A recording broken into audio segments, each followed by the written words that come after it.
우리가 예수님을 믿고 나서 우리의 생활을 신앙생활이라고 표현을 하게 되죠.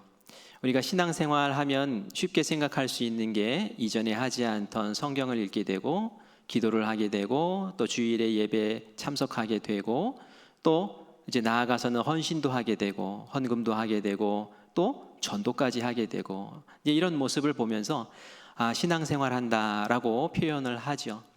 그런데 이것이 신앙생활의 전부일까요? 그렇지는 않은 것 같아요. 사실 신앙생활이라는 것은 주님이 내 안에 계셔서 하나님이 내 삶을 완전히 주장하셔서 내가 사는 그 모든 삶의 자리자리마다 예수님의 마음으로 생각하고 예수님의 마음으로 결정하고 예수님의 마음으로 말하고 예수님의 마음으로 행동하는 그 모든 삶의 영역들에서 드러나는 것, 그것이 바로 신앙생활인 줄 믿습니다. 그렇죠? 근데 이 신앙생활 가운데 신앙생활이 온전해지고 생기 있어지고 정말 그것이 능력이 있어지려면 정말 복 중에 복이라고 할 수 있는 임마누엘이 뭡니까? 하나님이 우리와 함께 하신다라는 것이 있을 때 신앙생활이 복이 되는 줄 믿습니다. 왜 이것이 복이 됩니까? 하나님이 함께 하시면 전능하신 하나님이 함께 하시는 것이거든요. 우리가 생각할 때 하나님은 저 멀리 계신 분이야 라고 생각하면 하나님이 함께 하신다는 느낌이 별로 들지 않잖아요. 그런데 하나님이 나와 함께 하신다, 임마누엘 하실 때는 저 멀리서 함께 하시는 것이 아니라 바로 나와 함께 하시는 것이고, 하나님이 사랑하셔서 함께 하시는 것이고, 함께 하시는 하나님이 가만 계시는 것이 아니라 나와 함께 하나님의 역사를 이루어 나가고 하나님의 능력을 드러내기 때문에 그것이 복이라는 거예요. 우리를 위험에서 건져주시고 사탄의 미혹에서 건져주시고 우리를 보호하시고 바른 길로 인도하시고 우리가 가야 할 좌표를 찍어주시고 그 길 또박또박 걷게 도움 주시고 기적을 베풀어 주시고 시마다 때마다 감사할 것들 베풀어 주시고, 그게 바로 하나님과 함께하는 신앙생활인 줄 믿습니다. 이런 하나님이 느껴질 때 신앙생활이 즐겁고 능력 있고 힘이 있는 거예요. 그렇죠? 무덤덤한 신앙생활, 뭔가 냉랭한 신앙생활, 답답한 신앙생활 하고 있다면 다시 한번 마음을 깨우셔야 돼요. 하나님이 나와 함께 하시나? 그 하나님이 나와 정말 함께 하시나? 그 하나님이 나와 함께 하시면 내 신앙생활이 이럴 수가 없지라는 것을 오늘 함께 좀 깨달았으면 좋겠어요. 여러분, 간증 많이 듣잖아요. 우리 지난주에도 들었었고 또 오늘 저녁에도 우리 간증 목사님에게 들을 텐데, 우리가 간증 들으면서 와, 저런 일이 있었구나, 와, 하나님이 저렇게 해주셨네 하면서 우리가 감탄도 하고 또 마음에 동경도 생겨요. 그런데 우리가 거기서 그치면 안 되죠. 나에게도 하나님 저런 역사가 있기를 원합니다. 나도 저런 간증의 주인공이 되기를 원합니다. 나의 신앙생활 가운데도 그런 역사, 그런 기적 저에게 베푸셨던 그거 똑같이 나에게도 베풀어 주셔서 저도 기뻐하고 저도 감사하는, 자랑할 만한 그런 삶 되게 해 주시옵소서. 그게 우리가 다짐해야 될 부분이 아닐까요? 그렇죠? 하나님의 사랑을 듬뿍 느끼고 하나님의 그 능력을 듬뿍 느끼면 말이죠, 가만히 있으라고 해도 가만히 있을 수가 없어요. 전도할 수밖에 없어요. 그냥 입 열어서 예수님 자랑하고 하나님 자랑하고, 내 삶에 그런 역사가 일어나는데 어떻게 자랑을 못하겠어요? 그런데 우리가 주님 자랑하지 못하고 답답한 생활 가운데 살게 되는 이유는 뭘까요? 그것은 그 하나님이 내 삶에서 기적처럼 이렇게 나타나는 역사를 베푸시는 하나님이 아니라 내 머리에 있는 하나님, 그냥 들어서 아는 하나님, 저 사람의 하나님, 누구의 하나님, 이렇게 되기 때문에 그런 거예요. 머리로 아는 신앙이 아니라 가슴으로 아는 신앙, 내 삶에서 하나님이 베풀어 주신 그 기적을 통해서 경험하는 하나님의 신앙, 그 신앙이 우리 가운데 있다면 우리의 삶은 180도 달라질 줄 믿습니다. 우리가 오늘 그 시간 그런 도전, 그런 기도를 하는 결단의 자리가 되기를 축원합니다. 여호수아 여러분 잘 아시죠? 하나님이 모세로부터 여호수아에게 지도력을 넘겨줍니다. 모세가 얼마나 수고 많았어요? 나이 80, 젊지 않은 나이에 부름을 받았죠. 그런데 하나님께서 함께 하시니까 저가 하나님이 하라 하신 일들을 하나하나 또박또박 잘합니다. 애굽 왕에게 가서 정말 담력 없으면 할 수 없는 말, 그죠? 그런 말들을 서슴없이 하게 되고, 그리고 하나님이 때마다 재앙을 내리셔서 왕의 마음을 꺾어버리시고 결국은 이스라엘 백성들을 구원해 내시죠. 홍해를 가르셨어요. 광야 얼마나 척박합니까? 의식주가 척박한 그곳에서 40년 동안 이 백성들의 원망 속에서도 꿋꿋하게 이 모세가 그 일들을 기쁨과 감사로 감당할 수 있었던 이유가 뭘까요? 그것은 바로 하나님이 모세와 함께 하셨기 때문인 줄 믿습니다. 먹을 것이 필요할 때 먹이시고, 길을 모를 때 길 인도해 주시고, 외적이 쳐들어올 때에는 막아주시고, 그렇게 하나님께서는 이 이스라엘 백성들을 모세를 통해서 하나님의 살아계심의 기적을 베푸시며 이끄신 줄 믿습니다. 이 모세가 드디어 젖과 꿀이 흐르는 가나안 땅 앞에 왔어요. 이제 모세는 얼마나 기뻤겠습니까? 이제는 나도 영광을 보는구나. 하나님이 나에게 이 가나안 땅을 맛보게 하시는구나. 열매를 거두게 하시는구나. 그거 향해서 40년 동안 달려온 거 아니에요. 그런데 그렇게 친밀하고 그렇게 따뜻하고 그렇게 인자하셨던 하나님이 너의 역할은 여기까지야 하시는 거예요. 모세가 평상시에는 하나님 말씀 그대로 순종했거든요. 하나님 하라 하시는 대로 그대로 했거든요. 그런데 여기서는 하나님 하고 다른 말이에요. 하나님 저도 들어가게 해주세요. 제가 여기까지 왔잖아요. 하나님 좀 들어가게 해주세요. 여러분 어떻습니까? 이 모세가 말하는 것이 억지입니까? 저는 그 억지가 아닌 것 같아요. 상식적으로 하나님이 칭찬해 주시고 정말 상처럼 너도 가나안 땅에 들어가라고 해 주실 수 있을 것 같은데 하나님은 안 돼. 더 이상 말하지 마. 더 이상 이런 일로 나한테 거론하지 마라 하시면서 딱 단호하게 거절하세요. 이때 모세가 그것 때문에 하나님 앞에 서운해하거나 섭섭해하거나 분내지 않습니다. 모세 어떡합니까? 아멘, 순종할게요 하고 느보산에서 그의 생을 마감을 하는 것을 보게 됩니다. 저는 이 모습이 정말 모세가 정말 대단하다라는 그런 마음을 갖게 해요. 나는 그렇게 못할 것 같은데 어떻게 모세는 저렇게 했지? 모세는 하나님의 마음을 정확하게 아는 사람이었어요. 모세는 하나님의 뜻이 얼마나 큰지 아는 사람이었어요. 그래서 내 생각에는 이게 맞는 것 같고 이게 상식적인 것 같았지만 하나님의 생각, 하나님의 뜻이 저보다 더 클 것을 알기에 하나님 제가 그 말에 순종합니다 하면서 자기의 받을 상을 내려놓고 조용히 하나님 곁으로 가게 되지요. 하나님이 아니다 하시면 기꺼운 마음으로 자기를 죽여서 순종할 수 있는 이 모세 정말 대단하다라는 생각이 들어요. 그런데 모세가 거기서 끝난 게 아니더라고요. 여러분 신약에서도 모세 나오는 거 여러분 보셨어요? 예수님이 변화산에 올라가셨어요. 그죠?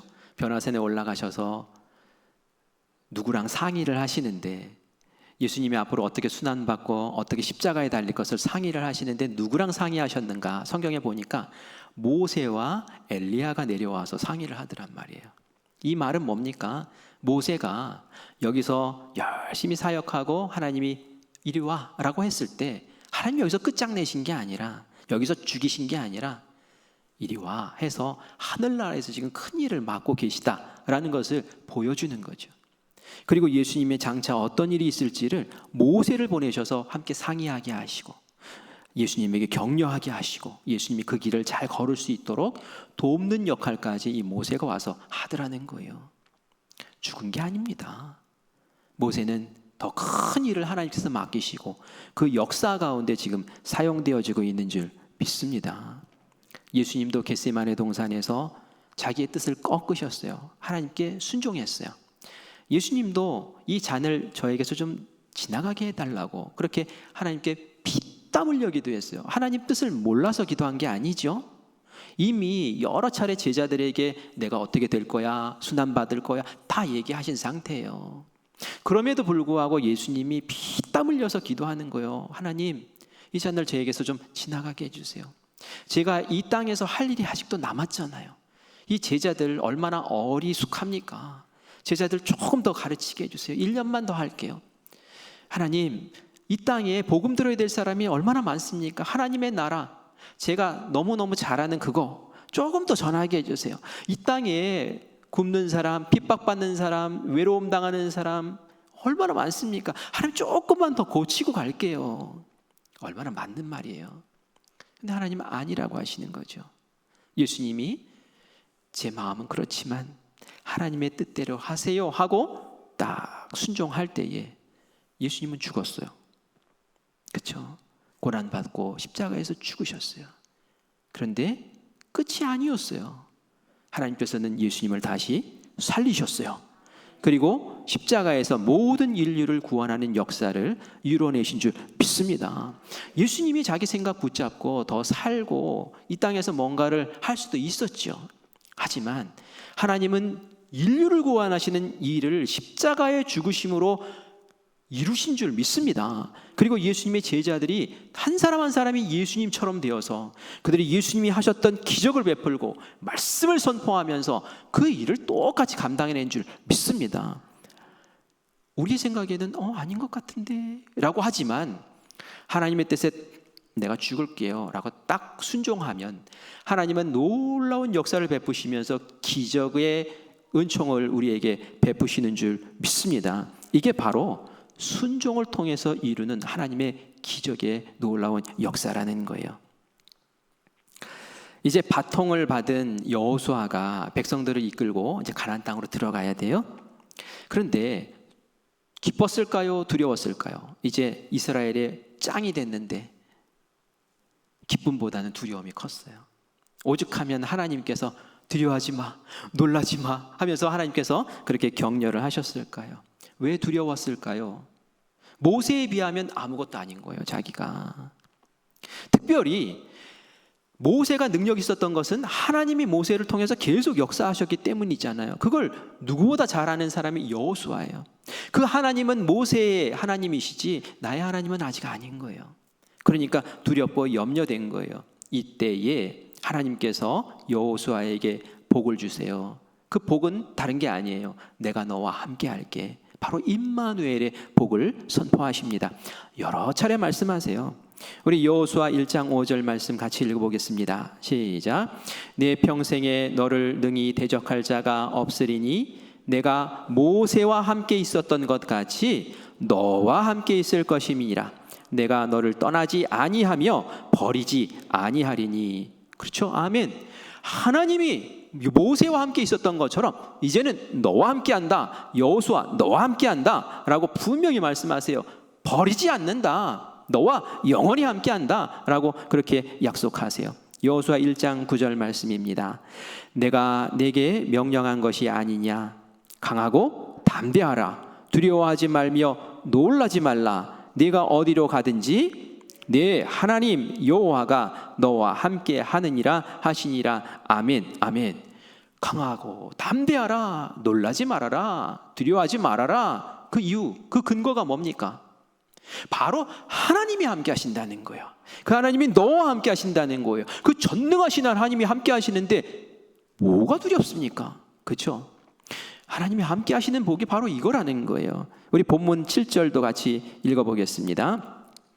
여호와께서 여호수아에게 이르시되 내가 오늘부터 시작하여 너를 온 이스라엘의 목전에서 크게 하여 내가 모세와 함께 있었던 것 같이 너와 함께 있는 것을 그들이 알게 하리라. 아멘. 아멘.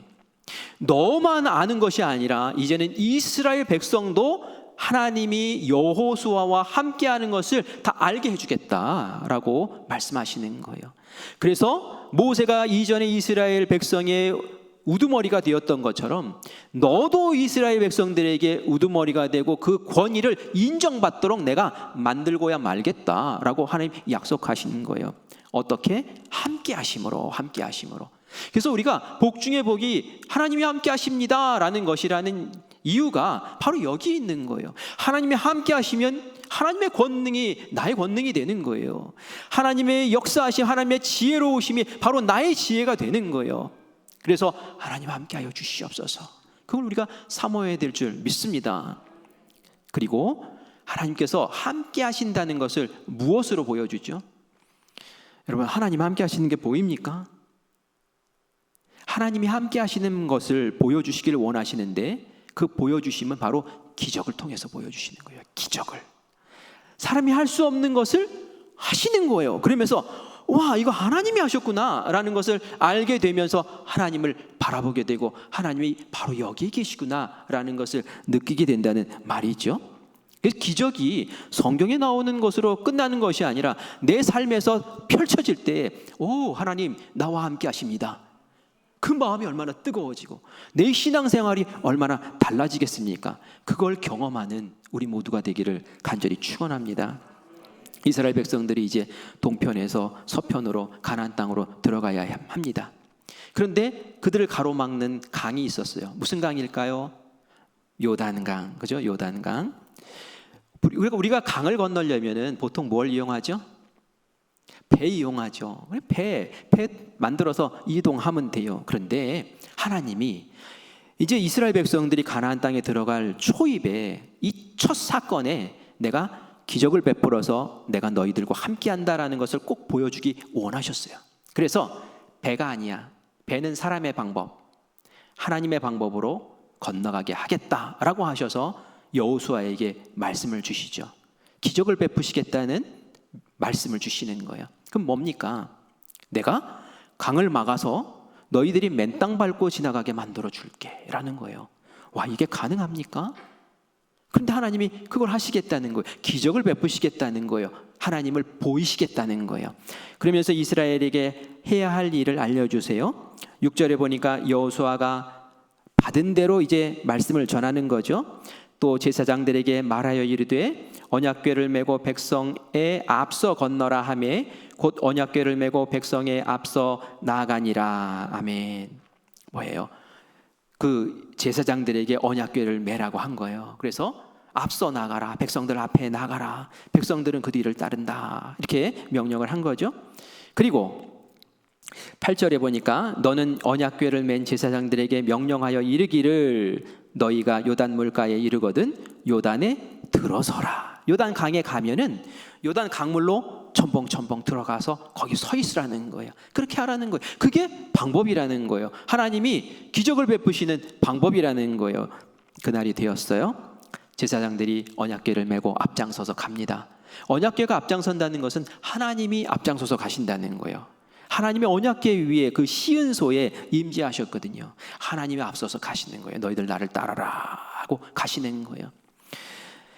하나님의 백성들은 자기들이 하나님 만나는 날이잖아요. 그러니까 하나님이 명령하신 대로 성결하게 자기의 몸을 씻고 옷을 성결하게 하고 지금 딱 준비하고 따라갑니다. 900m 떨어진 거리를 유지하면서 따라가고 있었어요.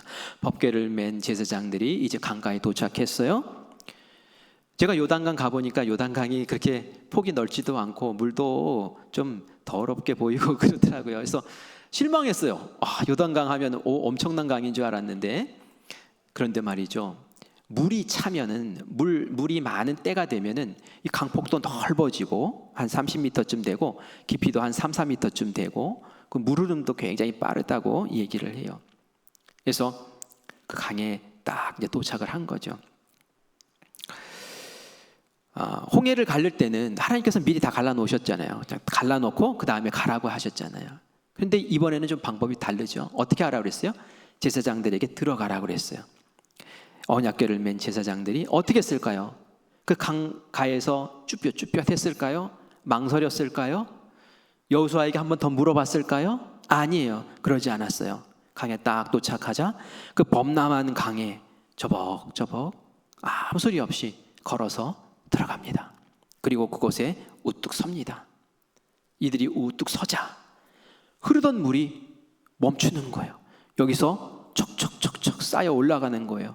여기까지 왔던 물이 점점 벽처럼 쌓여가고 이쪽은 물이 빠져나가서 맨 땅이 보이기 시작합니다.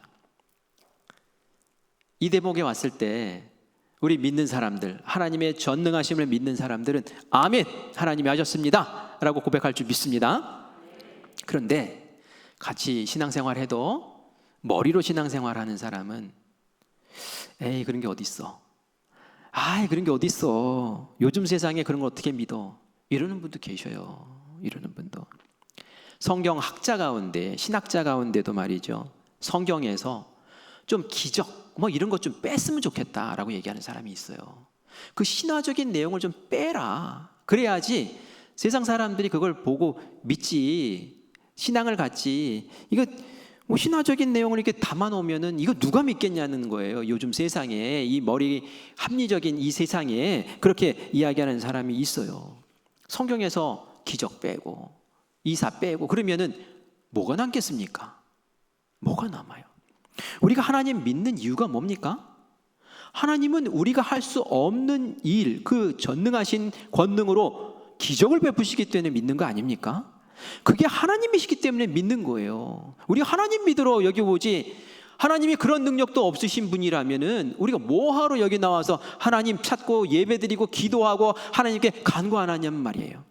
성경에 기적이 있는 것은 너무나 당연한 것이고, 그 기적은 하나님을 알게 하시는 것이고, 그 기적은 우리로 신앙으로 이끄는 귀한 인도자인 줄 믿습니다. 하나님께서 자연의 법칙을 거스르고 그렇게 물을 멈추게 하셨어요. 하나님께서 배 타고 건너게 하시지 않은 이유가 뭡니까? 배 타고 건너게 하지 않으신 이유는 하나님을 보여주기 위해서 그렇게 하셨다는 거죠. 5절에 보면은, 우리가 읽은 본문 5절에 보면, 여호수아가 또 백성에게 이르시되 너희는 자신을 성결하게 하라. 여호와께서 내일 너희 가운데에 기이한 일들을 행하시리라. 기이한 일들을 행하실 것이다. 기이한 일이 뭡니까? 기적이에요. 기적을 베푸실 거란 얘기예요. 하나님을 보이시겠다는 얘기예요. 이스라엘과 함께 하시는 하나님, 여호수아와 함께 하시는 하나님이 바로 누구신지, 무엇을 할 수 있는지 확실하게 보여주겠다라고 하나님께서 지금 말씀하신 줄 믿습니다. 그리고 그 일을 지금 보이시는 줄 믿습니다. 그게 바로 하나님 함께 하시는 복이라는 거죠. 우리가 기도하잖아요. 왜 기도합니까? 성경에 보면은 하나님이 다 아신대요. 우리의 필요를 다 아신대요. 우리의 필요를 다 아시는데 우리가 왜 기도하죠? 하나님이 우리 사랑하세요? 안 사랑하세요? 우리를 자녀처럼 사랑하세요. 우리의 필요를 아시고 우리를 자녀처럼 사랑하시면 때마다, 시마다, 필요할 때마다 이렇게 주시면 되잖아요. 근데 왜 우리에게 기도하라고 하시는 거죠? 만약에 기도하지 않는다고 하세요? 기도하지 않는데 필요할 때마다 하나님이 공급해 주세요. 그러면 말이죠, 그게 하나님으로부터 온 줄 알까요? 아니요, 그렇지 않을 거예요. 내가 잘해서, 재수가 좋아서 이렇게 표현하지, 하나님이 주셨습니다 이런 말 안 할 거예요. 하나님이 우리에게 기도하라 하신 이유는 뭡니까? 다 아세요.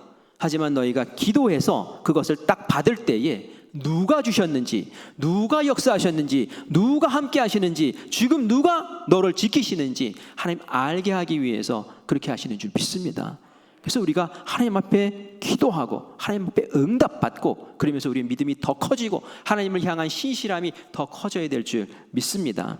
물을 멈추는 것은 하나님에게는 일도 아니에요. 우리가 창세기 보면은 창조하실 그 셋째 날에 하나님이 천하의 물을 가르시는 그런 모습이 나와요. 천하의 물을 한 곳에 모으셔요. 그래서 땅이 드러나게 하세요. 땅과 물의 경계를 하나님이 만드시는 거예요. 온 세계에 그 물을 하나님께서 주장하셨는데, 지금 요단강, 그 물은 아무것도 아닌 거예요.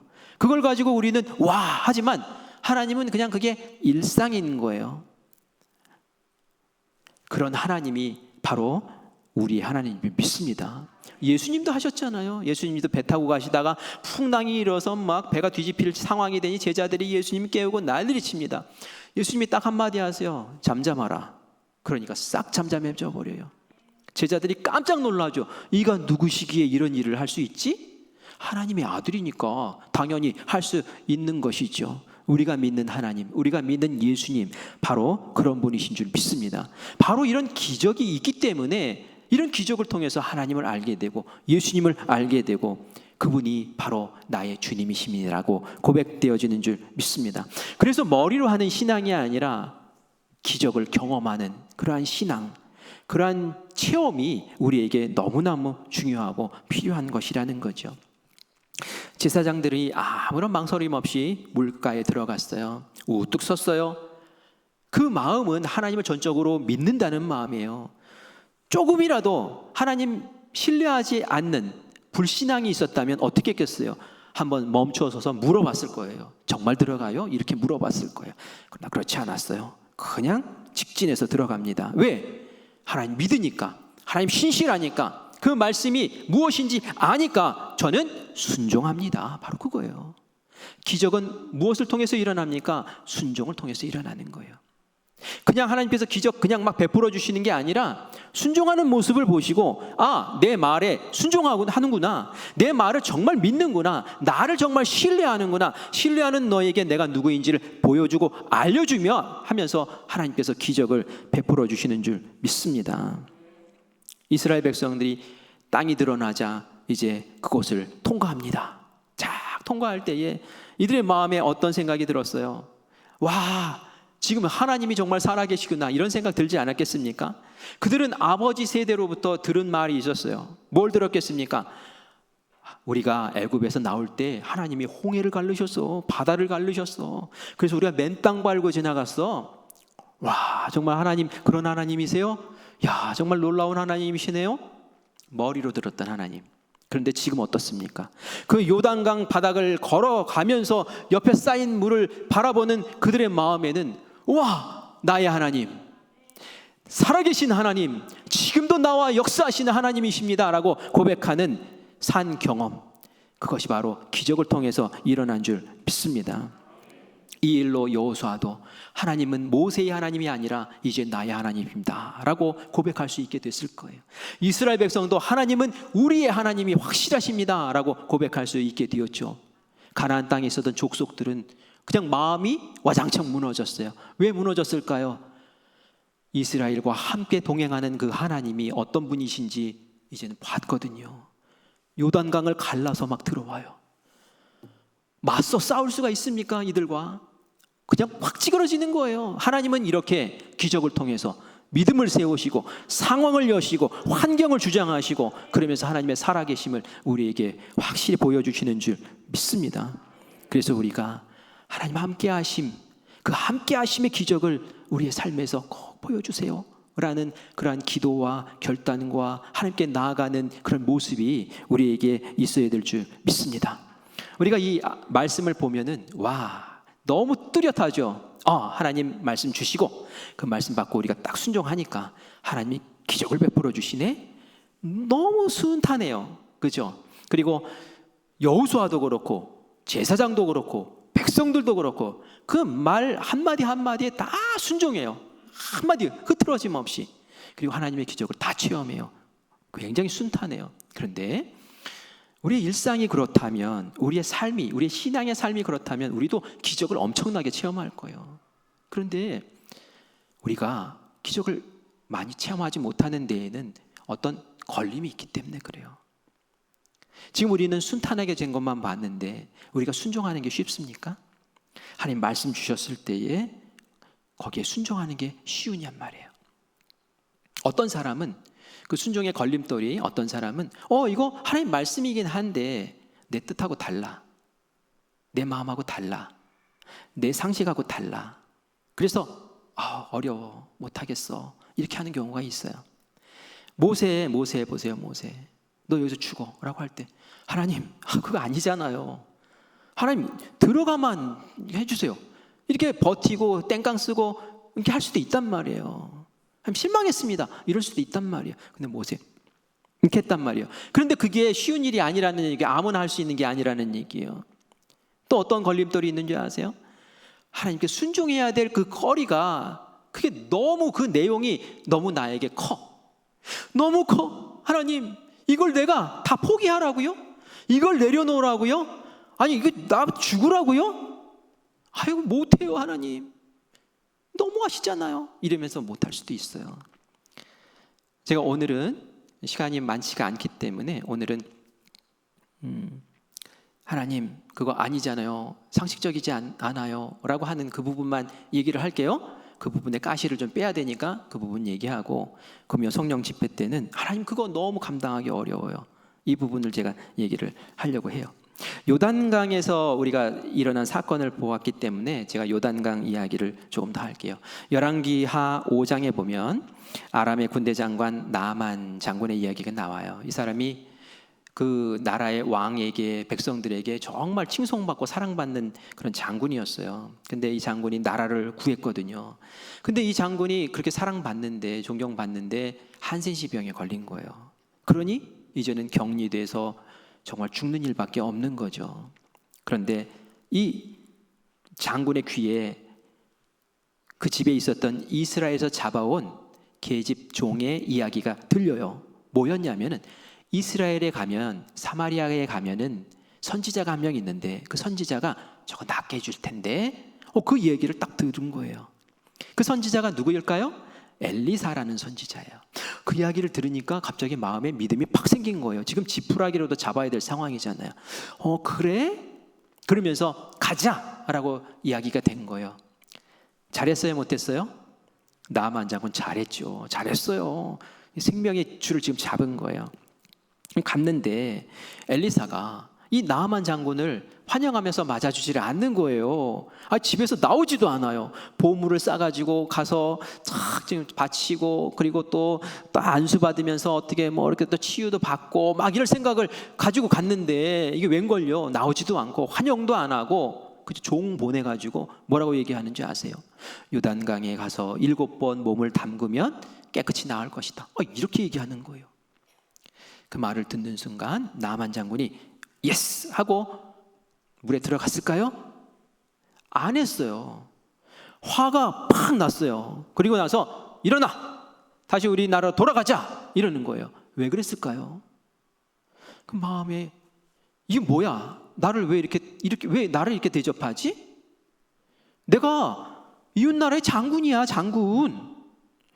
버선발로 나와서 나를 환영하고 나에게 대접하고 그게 당연한 거 아니야? 그리고 나를 치유하기 위해서 손 얹어서 안수하고 뭐 이래야 되는 거 아니야? 이게 뭐야? 그리고 뭐 저 더러운 물에 들어가서 몸을 잠그라고? 아니 그렇게 해가지고 말도 안 되는, 자기의 상식에도 안 맞고 자기의 감정에도 지금 안 맞고 하나님의 뜻이 나랑 지금 안 맞는 거예요. 받아들일 수가 없는 거예요. 그러니까 벌떡 일어나가지고 순종은커녕 그냥 제일 박차고 나갈 마음을 갖게 된 거죠. 잘했어요, 못했어요? 못했어요. 그죠? 못했어요. 안타까워요. 이대로 가면 그냥 죽는 거예요. 근데 이때에 그 신하 가운데 한 명이 딱 나섭니다. 얘기하는 거예요. 장군님 정신 차리십시오. 이런 말은 안 했어요. 그러다가 목 나갈 수 있죠. 그래도 마음속으로 했을 것 같아요. 정신 차리세요. 지금 여기에 뭐 하러 왔습니까? 병 나러 왔죠. 지금 요단강 물이 맑으냐 깨끗하냐 구경하러 온 거 아니잖아요. 맞아요. 우리나라에 이거보다 더 좋은 강 많아요. 그런데 요단강에서 몸 7번만 잠갔다 나오면 병이 낫겠다는데 그거 못하냐고. 지금 우리가 여행 왔냐고, 병 고치러 오지 않았냐고, 그거보다 더한 일 시켜도 하지 않겠냐고, 지금 뭐 때문에 이러는 거냐고 신하가 따끔하게 얘기를 해요. 그때 나아만 장군 정신이 번쩍 든 거예요. 맞아, 지금 내가 뭐 하러 왔지? 맞아, 나 병 나으려고 온 거잖아. 요단강에 7번 몸 담그기 그게 뭐가 어려워? 알았어. 그리고 그곳에 가서 몸을 담급니다. 1번, 2번, 3번, 4번, 5번, 6번. 변화가 없어요. 7번 담그고 딱 나왔을 때에 그 몸이 어린아이와 같이 깨끗하게 나온 줄 믿습니다. 순종하였더니 그렇게 해주신 거예요. 근데 순종에 걸림돌이 있었다는 거예요. 그 걸림돌을 뺐더니 하나님 뜻에 딱 무릎 꿇었더니 그곳에서 역사가 일어난 줄 믿습니다. 말씀에 순종할 때 하나님의 기적이 일어나는 거예요. 순종이 안 되면 기적은 안 일어납니다. 하나님 기적을 안 주세요. 말씀에 순종하지 않는데 어떻게 기적을 주세요? 여리고성 무너뜨릴 때 어떻게 했습니까? 방법이 매일 여리고성을 한 바퀴 돌래요. 그래서 7일째 되는 날은 7바퀴 돌래요. 그리고 나서는 소리 지르고 나팔 불고 고함 지르면 성이 와장창 무너지겠대요. 이 방법이 상식적으로 맞는 일이냐고요. 여러분, 맞습니까? 여러분에게 그렇게 하라면 할 수 있겠습니까? 그런데 이 백성들은 고지고대로 듣고 하는 거예요. 왜요? 요단강 건너왔잖아요. 이 여리고성 무너뜨리는데 그렇게 하라는데 뭔들 못하겠어요. 그래, 돕니다. 마지막 날 6바퀴를 돌았는데 꼼짝없는 거예요. 7바퀴 딱 돌고 소리 지르자 그 견고한 성 여리고가 와장창 무너진 줄 믿습니다. 순종하니까 기적 베푸시는 거예요. 말씀에 순종하니까 역사가 일어나는 줄 믿습니다. 베드로가 예수님에게 배를 좀 빌려줬었죠. 예수님이 좀 은혜를 갖고 싶어서 베드로에게 너 저기 깊은 데 가서 그물을 던져라 라고 말씀하세요. 베드로는 그 전날 밤에 고기 잡는다고 애썼는데 못 잡은 사람이에요. 고기 한 마리 못 잡았어요. 어부예요. 아주 베테랑 중에 베테랑이에요. 고기라고 하면은, 그리고 그 갈릴리 호수라 그러면 누구보다 잘하는 사람이에요. 그런데 고기 한 마리 못 잡았는데 지금 가서 깊은 데 가서 그물 다 챙겨놨는데 거기 가서 또 그물 던지라고 하니 이게 상식적이냐는 말이에요. 이게 먹히느냐는 말이에요. 지금 피곤한데. 그런데 베드로가 뭐라고 하는지 아세요? 제가 어젯밤에 그렇게 해도 안 됐지만 말씀에 의지해서, 말씀 따라서 예수님이 그런 말씀하시니까 제가 해볼게요 하고 나가서 그물 던졌어요. 그때 그물이 찢어질 정도로 많은 물고기가 잡힌 줄 믿습니다. 그게 바로 기적이라는 거예요. 어떻게 했을 때? 내 상식은 아닌데 하나님의 뜻이 그렇다면 제가 순종할게요. 가나의 혼인잔치, 포도주가 떨어졌어요. 마리아가 달려왔어요. 아들을 예수야 포도주 좀 만들어줘. 제 때가 아니에요. 이거 좀 제발 부탁해. 그리고 종을 붙여줘요. 이 종들에게 예수님이 말합니다. 저 돌 항아리에 물을 채워라. 맹물을 갖다 채워요. 떠다가 예수님에게 연회장에게 갖다 줘라. 그러면 이게 포도주가 될 것이라고.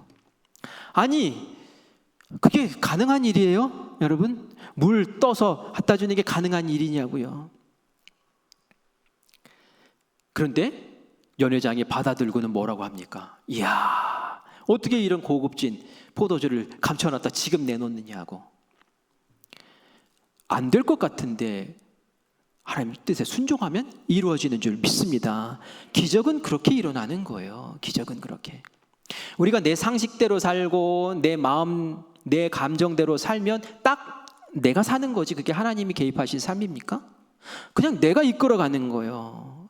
하지만 나의 것보다 하나님이 더 크십니다 라고 인정하고, 잘 이해되지 않지만 제가 그 뜻에 따르는 무릎을 꿇겠습니다 라고 할 때에 하나님이 그곳에서 역사하시고 하나님의 베푸시는 큰 능력을 우리가 보게 되고, 정말 하나님 살아계시네요 라고 고백하는 일들이 벌어질 줄 믿습니다.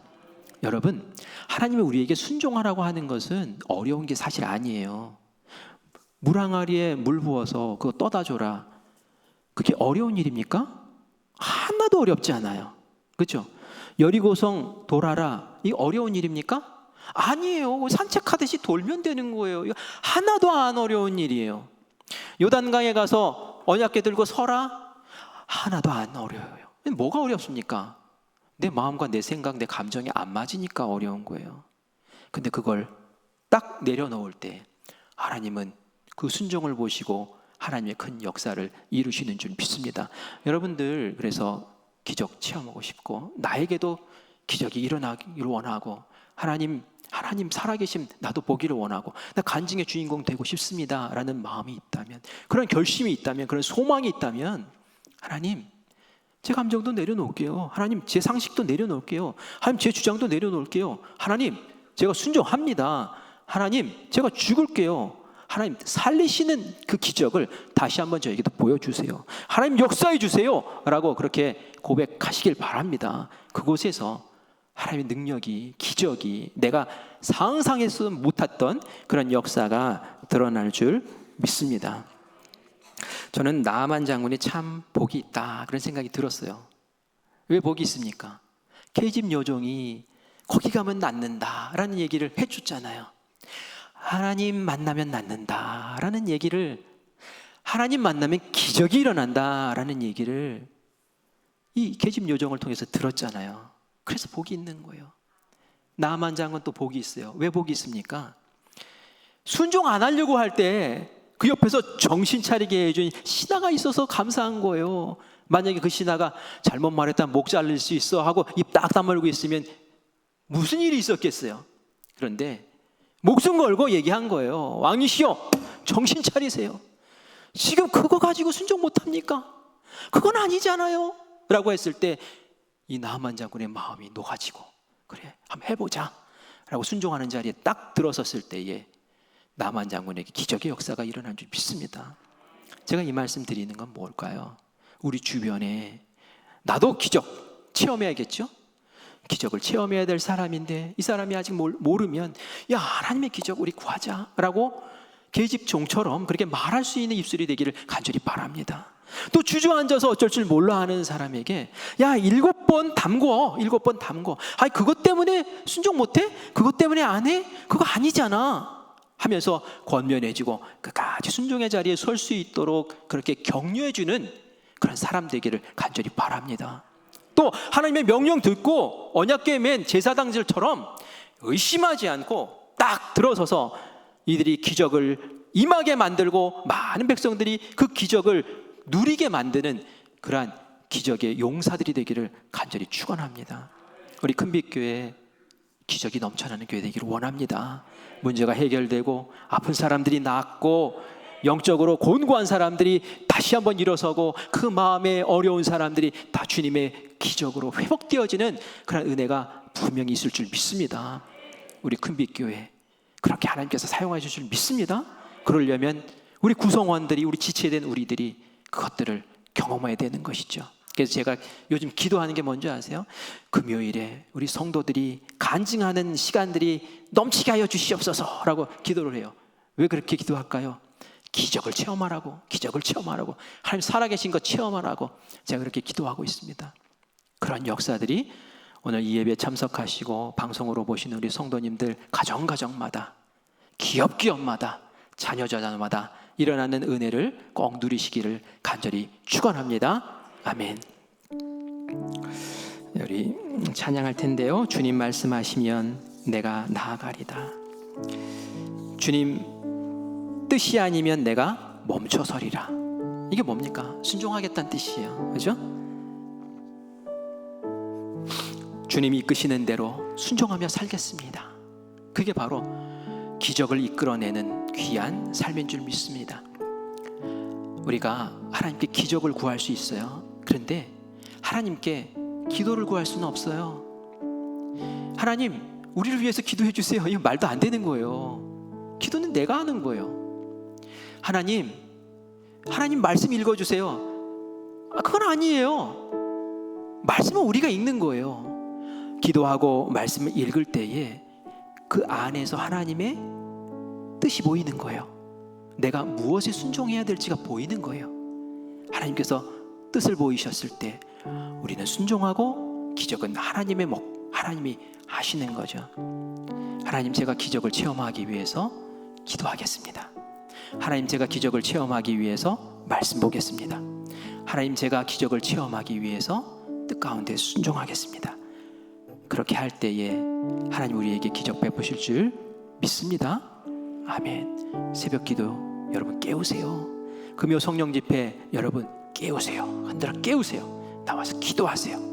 순종하세요. 하나님이 역사하시는 기적 모두 체험하시는 우리 은혜의 백성들 되게 하십니다. 하나님 우리와 함께 하실까요? 성령님 우리 안에 계시는 줄 믿습니다. 이미 계세요.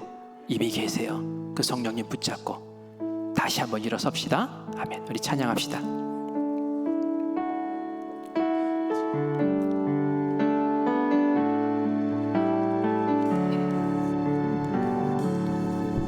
주님 말씀하시면 내가 나가리다. 주님 뜻이 아니면 내가 멈춰서리라. 나의 가고서는 더 주님 뜻에 있으리. 오 주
주님, 오 주님, 나를 이끄소서. 우리 함께 기도합시다. 하나님, 이미 주님의 성령으로 우리 안에 함께 계시는 줄 믿습니다. 임마누엘 하시는 그 성령님 다시 한번 들여다보게 하여 주시고, 성령님과 교제하게 하시고, 친밀하게 하여 주시고, 그 음성 가운데 귀 기울이게 하여 주시고, 주신 말씀에 내가 순종하게 하여 주시어서 나의 가정에, 나의 기업에, 나의 일터에, 나의 자녀에게 묶여있는 그 모든 것들 하나님의 기적으로 해결할 수 있는 은총을 허락하여 주시옵소서. 내 능으로 할 수 없습니다. 하지만 하나님을 하실 수 있습니다. 주여, 우리에게 기적을 베풀어 주시고 순종할 수 있는 마음을 주시고 하나님의 말씀을 주시옵소서. 우리 함께 주님 부르고 함께 기도하겠습니다. 주여, 아버지 하나님, 우리에게 은혜를 베푸시니 은혜를 감사합니다. 우리 죽은 영혼들을 다시금 살리시옵소서. 머리의 신앙이 아닌 아버지 가슴의 신앙으로, 하나님 주님께서 역사하시는 경험의 신앙으로 다시 한번 발걸음 들 수 있는 저희들 될 수 있도록 주님 인도하여 주시옵소서. 하나님은 오늘도 살아계시고 우리 가운데 역사하시는 분이신 줄 믿습니다. 하나님 믿음, 이 신실함을 하나님 주님께서 들어주시고 아버지 우리를 주님의 은혜 가운데 다시금 우뚝 세워 주시옵소서. 하나님, 우리의 마음 가운데 의심 사라지게 하여 주시옵소서. 주님 앞에 100% 순종하지 않고 뻣뻣하게 버티고 있는 마음이 있습니까? 주님, 그 마음 흔들어 주시고 깨워주시고 주님 앞에 무릎 꿇게 하여 주시고 하나님의 뜻 가운데 일어설 수 있는 저희들 되게 하여 주시옵소서. 우리의 감정을 다스려 주시옵소서. 우리의 고집을 다스려 주시옵소서. 우리의 아집을 다스려 주시옵소서. 주님 앞에 죽었을 때에 주님께서는 더 크게 사용하시고, 주님 앞에 죽었을 때에 주님께서는 더 능력으로 부활하게 하여 주시고, 주님께서는 우리를 더 큰 일에 사용하시고 하나님 영광 받으시고 아버지 그에게 숱한 기적을 베풀어 주시는 줄 믿습니다. 우리 사랑하는 성도들 기적을 체험하게 하여 주시옵소서. 하나님 살아 역사하심을 보게 하여 주시옵소서. 그 증거를 붙잡고 자랑하게 하여 주시옵소서. 전도의 입술 되게 하여 주시옵소서. 주님을 자랑하는 입술 되게 하여 주시옵소서. 이 금빛교회가 쓰임받는 교회 되기를 원합니다. 기적이 풍성한 교회 되기를 원합니다. 하나님의 영광이 임하는 교회 되기를 원합니다. 주여, 이 교회를 주님 다시 한번 사용하여 주시옵소서. 주여, 역사하여 주시옵소서. 이끌어 주시옵소서. 풍성케 하여 주시옵소서. 예수 그리스도 이름으로 간절히 기도합니다. 은혜의 주님 감사합니다. 그리스도의 영으로, 하나님의 영으로 우리와 함께 하신 성령님, 우리에게 말씀하여 주시옵소서. 우리가 간절히 기도할 때에 하나님의 마음을 알게 하여 주시옵소서. 우리가 말씀 볼 때에 하나님의 뜻을 구별하게 하여 주시옵소서. 그 뜻 가운데 무릎 꿇고 신발 벗고 주님 앞에 겸손히 낮아지게 하여 주시고, 우리가 순종할 때마다 역사하시는 하나님 그 기적을 두 손에 붙잡을 수 있는 우리의 삶이 되게 하여 주시옵소서. 그렇게 하실 줄 믿사옵고 살아계신 예수님의 이름으로 간절히 기도합니다. 아멘.